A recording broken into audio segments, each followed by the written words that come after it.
Human history is a complex tapestry woven with threads of both darkness and light. It is a narrative filled with remarkable achievements and profound mysteries, some of which continue to baffle and intrigue us to this day.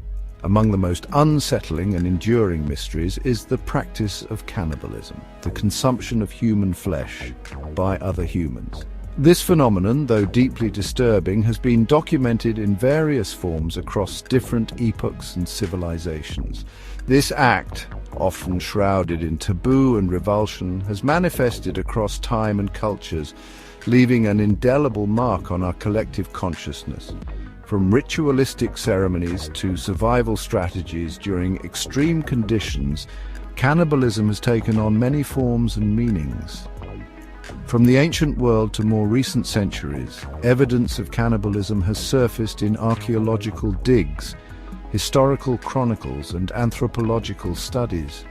These findings provide a window into the lives and beliefs of our ancestors, revealing a practice that is as complex as it is controversial.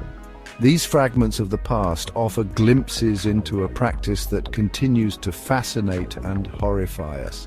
They challenge our understanding of human behavior and force us to confront the darker aspects of our nature. Cannibalism, it seems, is a chilling reminder of the darker impulses that reside within the human experience. It serves as a stark contrast to the more celebrated aspects of human history, such as art, science, and philosophy. While the thought of consuming human flesh is repulsive to many, it is crucial to approach this topic with a sense of academic objectivity. By doing so, we can better understand the cultural, social, and environmental factors that have led to such practices.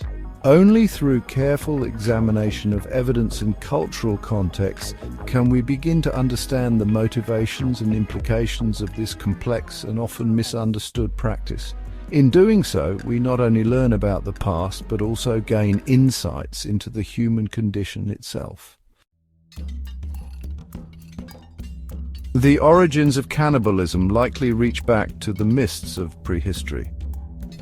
Evidence suggests that Neanderthals, our close evolutionary relatives, may have engaged in cannibalism, as indicated by bone markings found in various sites across Europe. These findings suggest that cannibalism might have been practiced for both survival and ritualistic purposes. Moving closer to our own lineage, evidence from the Paleolithic era hints at the presence of cannibalism among early Homo sapiens. At sites like Grandolina in Spain, skeletal remains bear cut marks and other signs of processing, suggesting that early humans may have consumed their own kind in acts of either desperation or ritual. These early examples of cannibalism, though fragmentary, provide a glimpse into the harsh realities faced by our ancestors. Survival in a world of scarce resources and constant danger may have driven some groups to extreme measures, including the consumption of human flesh. The motivations behind cannibalism are as varied as the cultures that have practiced it. Throughout history, this practice has been observed in numerous societies, each with its own unique reasons and justifications. From ancient civilizations to more recent tribal communities, the act of consuming human flesh has been driven by a complex web of factors that go beyond mere survival. In some instances, survival cannibalism, driven by extreme famine or starvation, appears to have been the primary motivating factor. When faced with the direst of circumstances, such as being stranded without food or enduring prolonged periods of scarcity, individuals have resorted to cannibalism as a last-ditch effort to stay alive. These harrowing situations often leave people with no other choice but to consume the flesh of their deceased companions or even family members. This form of cannibalism, while gruesome, highlights the lengths to which humans will go to survive in the face of existential threats. It underscores the primal instinct to preserve life at any cost, even when it means breaking deeply ingrained social taboos.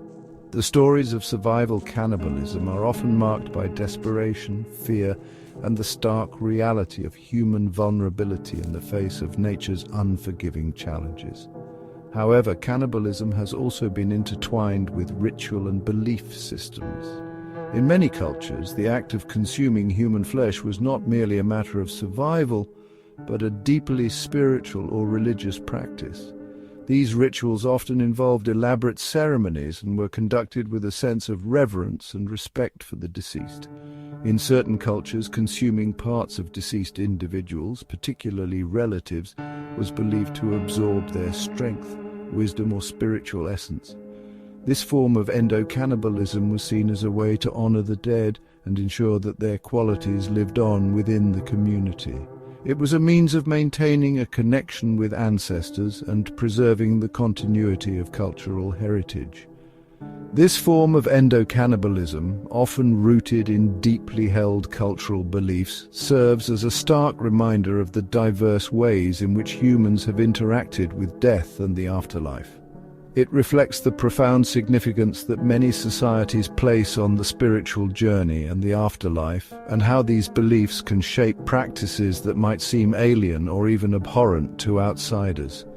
Beyond survival and ritual, other factors such as intergroup conflict, dominance assertion, and even psychopathic tendencies may have played a role in some instances of cannibalism.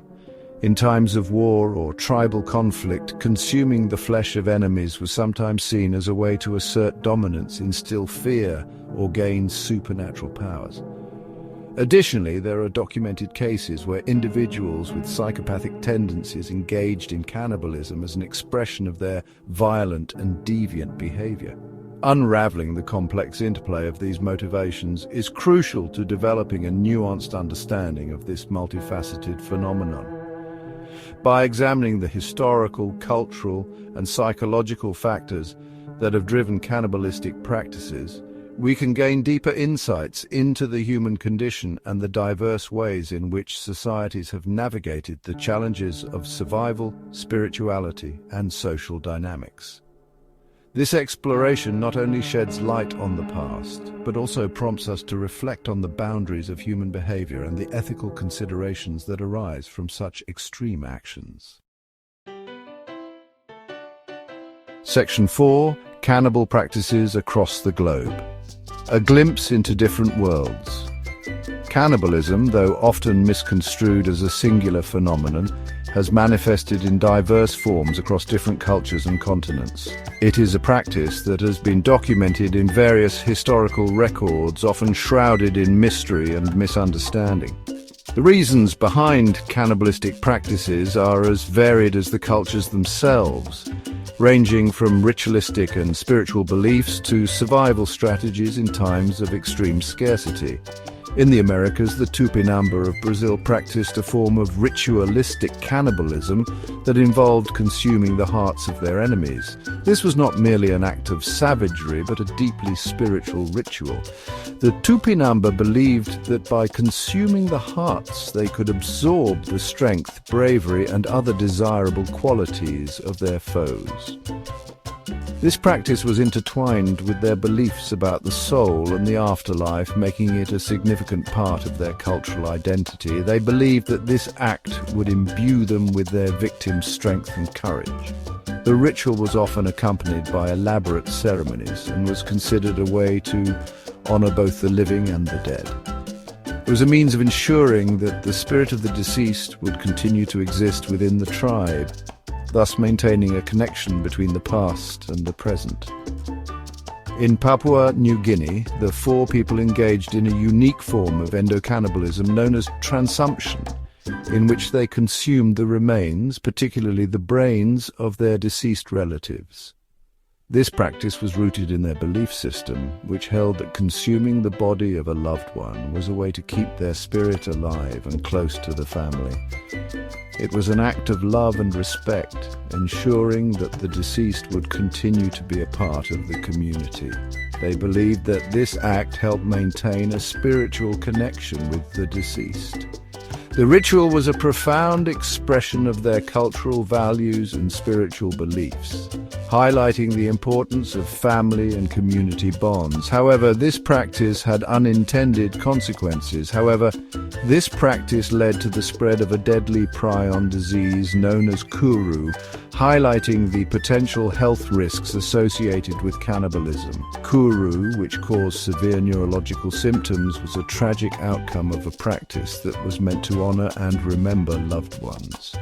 This underscores the complex interplay between cultural practices and health, and the unforeseen consequences that can arise. These examples underscore the wide range of cultural contexts in which cannibalism has existed. From the ritualistic practices of the Tupinamba to the spiritual traditions of the Four, cannibalism has been a multifaceted phenomenon with deep cultural significance. It is a reminder of the diversity of human beliefs and practices. It is essential to avoid generalizations and to recognize that the specific practices and motivations behind cannibalism have varied significantly across time and space. Understanding these practices within their cultural contexts allows for a more nuanced and respectful appreciation of the complexities of human societies. Cannibalism, in its many forms, reflects the rich tapestry of human history and the diverse ways in which different cultures have sought to understand life, death, and the afterlife. Section 5. The Shifting Sands of Perspective, Modern Anthropology and Cannibalism. Modern anthropology approaches the study of cannibalism with a focus on cultural relativism and nuanced understanding. Rather than viewing cannibalism through a lens of ethnocentrism or moral judgment, anthropologists strive to comprehend the practice within the specific cultural and historical contexts in which it occurred. This approach involves careful examination of archaeological evidence, analysis of historical accounts, and, when possible, engagement with indigenous communities to gain insights into their oral histories and perspectives. By embracing a holistic and culturally sensitive approach, anthropologists aim to shed light on the complexities of cannibalism without resorting to simplistic explanations or sensationalism. Through rigorous research and cross-cultural comparisons, anthropologists have challenged long-held assumptions about cannibalism. Their work has revealed the diversity of motivations behind the practice, debunked myths, and contributed to a more nuanced understanding of this complex aspect of human behavior.